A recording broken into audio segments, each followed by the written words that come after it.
اور حیرت کی بات یہ ہے ہمارے پلر والی چھت کے بارے میں تو یقین ہوگا اب یہ گرے گی نہیں، لیکن اگر یہ تڑکنے لگے کہیں سے آوازیں آنے لگے ہم بھاگ کر کے کون سی چھت کے نیچے جاتے ہیں؟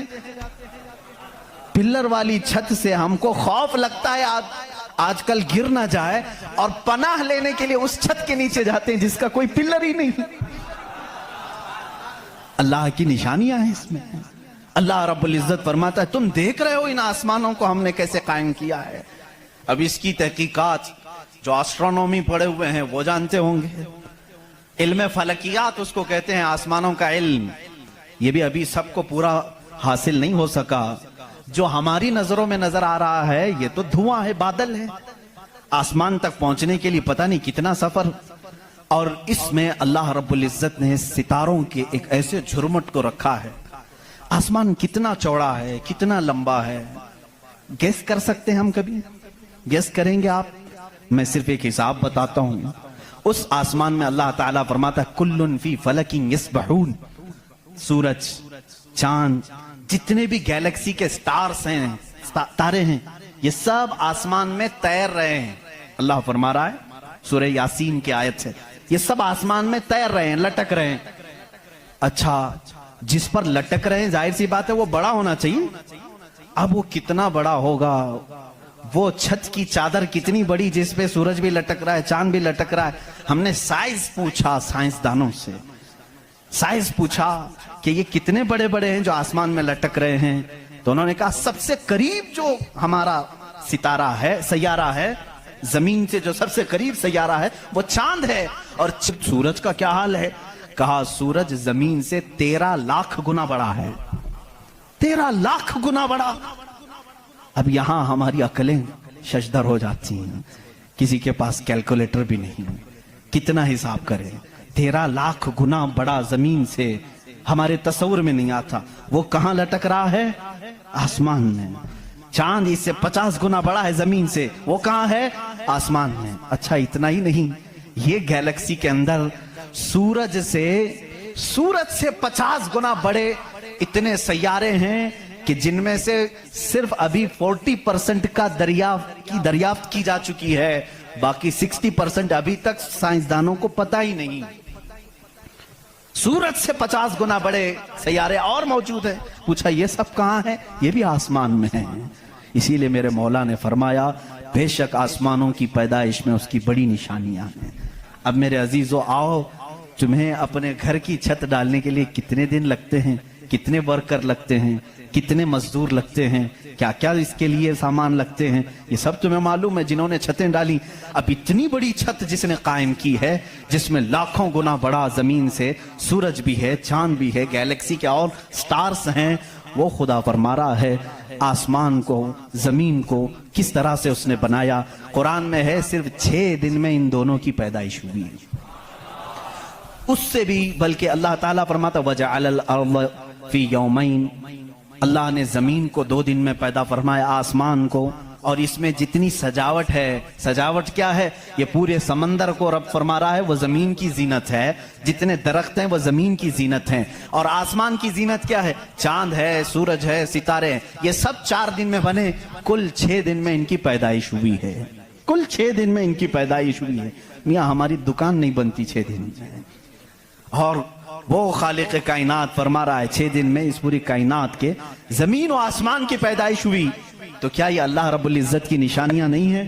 اگر سنی ہوئی باتوں پر یقین نہیں آتا کچھ لوگوں کو، کیونکہ وہ سائنس کے ماحول میں آج جی رہے ہیں، وہ ہر بات سائنس کی یقین کے ساتھ مان لیتے ہیں، میں ان سے ہی کہتا ہوں اپنے سائنسدان آقاؤں سے پوچھیں کہ اس زمین کا حجم کتنا بڑا ہے، آخر یہ ٹھہری کیسے ہے اتنے دن تک، یا اب تک قائم کیسے ہے، یہ ہلتی کیوں نہیں ہے؟ اچھا اس کے بعد رب تعالیٰ فرماتا ہے ہم نے اس زمین کو پانی پر بچھایا ہے۔ اے اللہ تیرے عجائب قدرت عجیب در عجیب ہیں، کتنے عجیب ہیں۔ آپ سے میں کہتا ہوں حوض میں یا مسجد کا بھی حوض ہے، جاؤ ایک چادر اس کے اوپر بچھاؤ، ٹاول لے کر کے بچھاؤ، کتنی دیر تک وہ پانی پر کھڑا رہے گا؟ ٹاول چادر اس کی موٹائی کتنی ہے؟ بہت پتلی سی ہے، وہ mm میں آئے گی، لیکن وہ آپ کے اس پانی پر ٹھہر نہیں سکتی۔ اگر آپ کہیں موٹی چیز میں بچھاؤں